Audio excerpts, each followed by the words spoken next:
boost is expected to last? Well, this is a difficult question, but as all of us are aware, the stock market has been on song today. There is not a case of a Monday blues. Traditionally, Monday blues have hit the stock market. There are a variety of factors, but obviously the most important factor for the jump in the stock market today is the India-Pakistan ceasefire, and hopefully this should hold. At the global level, there are issues of US-China trade deal, so that also augurs well. There is some kind of the stock market had taken a hit in the last few days, so there is some kind of a rebound from previous sell-off. Sindoor outcome, Operation Sindoor, as far as you can make out, it has been a great success. We've achieved all our objectives. So this has injected some kind of a positivity in the entire Indian economy and among the investors. There are supportive global sentiments. At the industry level, some of the traditional heavyweights, blue chip companies have performed very well in Q4, the last quarter, and that also gives some kind of an impetus to the stock market. Finally, I think at the international level, the price of crude oil, this has been stable, this has been low, so that has also contributed to the stock market rising significantly. Going forward, where do we go from here? The stock market prediction, as I said, it's always fraught with a risk, but unless there are significant geopolitical cues or significant domestic developments, we see that the stock market would do very well over the long haul despite occasional dips. But then on the India-Pakistan situation, we have to constantly monitor. We have to keep our fingers crossed. There have been repeated cases of ceasefire violation. So hopefully this will be contained within manageable proportions and this does not become yet another flashpoint. So also that this market reaction, do you think this is the short-term market reaction, or do you think that the peace at border can actually help economic growth? Yes, certainly. Peace is a prerequisite to sustained economic development.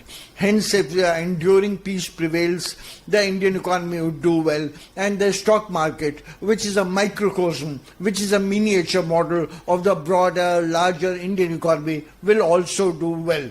So, if things hold, and that is an important ask, we expect the stock market to do very well. Thank you, sir. Hindi में कर लेते हैं। Sir, जो stock market jump आज हम लोग देख रहे हैं, उसके पीछे कारण क्या क्या है और कितना लंबा ये बूस्ट लास्ट करेगा? स्टॉक मार्केट बूस्ट कितना लंबा लास्ट करना है ये कहना तो थोड़ा मुश्किल है, लेकिन आज बहुत अच्छा जंप हुआ है। स्टॉक मार्केट में लगातार बढ़ोतरी देखी गई है और स्टॉक मार्केट में हम लोग ऐतिहासिक रूप से देखते हैं कि मंडे ब्लूज की एक सिचुएशन होती है। मंडे को स्टॉक मार्केट पुरानी घटनाओं से जब उबरता है तो एक स्टॉक मार्केट को धक्का लगता है। हिंदुस्तान पाकिस्तान की जंग के आलोक में ऐसा कुछ देखा नहीं गया और स्टॉक मार्केट में काफी बढ़ोतरी हुई है। मेरी समझ से इसके कई कारक हो सकते हैं, जिसमें सबसे महत्वपूर्ण कारक है कि इंडिया और पाकिस्तान के बीच में सीज फायर अनाउंस हो गया है। कुछ वायलेशंस हुए हैं, लेकिन हम सबको उम्मीद है ये सीज फायर होल्ड करना चाहिए। इससे भारतीय अर्थव्यवस्था के बारे में, स्टॉक मार्केट के बारे में, निवेशकों के बारे में, सबके बारे में एक अच्छा संदेश दिया है। इसके अलावा वैश्विक स्तर पे अमेरिका और चाइना के व्यापार संबंधों में कुछ एक समझौता हुआ है, ऐसी खबरें लगातार आ रही हैं। आज सुबह से अभी भी 15 मिनट पहले कुछ ब्रेकिंग न्यूज टाइप का है, तो मुझे लगता है इससे भी इसको निवेशकों को कुछ आश्वस्त हुए होंगे। विगत कुछ दिनों में स्टॉक मार्केट लगातार नीचे गिरा था, तो मुझे लगता है ये जो लगातार नीचे गिरा था उससे कुछ हद तक ये रिबाउंड भी है। उसके अलावा ऑपरेशन सिंदूर में हमने अपने सभी उद्देश्यों को पूरा किया है और इससे एक तरह का उत्साह का, एक आशा का वातावरण का सृजन हुआ है, और इससे जो पॉजिटिविटी जनरेट हुई है उससे भी, ऑपरेशन से दूर के आलोक में उससे भी फायदा हुआ है। वैश्विक स्तर पे एक जो सेंटिमेंट उभरा है वो एक बहुत अच्छा है।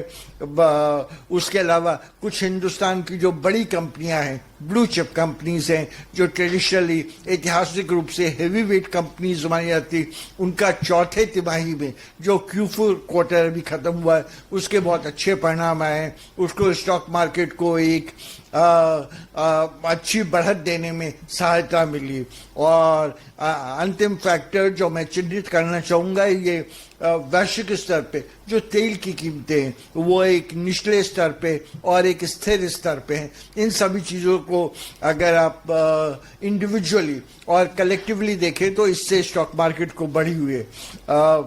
मेरा मानना है कि अगर वैश्विक स्तर पे कोई बड़ी घटना नहीं होती, दुखद घटना नहीं होती है, और देश के स्तर पे, देशव्यापी स्तर पे कोई बुरी चीज नहीं होती है, कोई बहुत असामान्य चीज नहीं होती, तो स्टॉक मार्केट एक ऊंचे स्तर पे रहेगा।